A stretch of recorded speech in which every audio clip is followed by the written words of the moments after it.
Соединетите американски држави се уште се дел од НАТО и се важен стратешки партнер, смета генералниот секретар на Алијансата Марк Руте. Според првиот човек на НАТО, најдобар показател за тоа се посетите на САД од страна на европските лидери Макрон, Мелони и Стармер.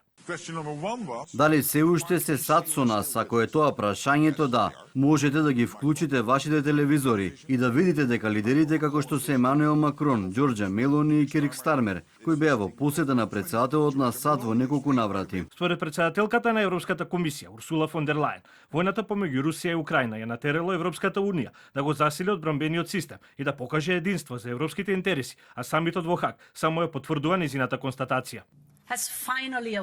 Европската одбрана конечно се разбуди. Самитот во Хаг е најдобар показател за моето излагање. Тука ќе видиме кои стратешки цели ќе бидат офатени, како ќе инвестираме и колку ќе инвестираме. Инаку, на самитот во Хаг има и македонска делегација, предводена од претседателката Силјана Скадавкова и министерот за надворешни работи Тимчо Муцунски, кои очекуваат договор со Бугарија за средба со претседателот Желјасков.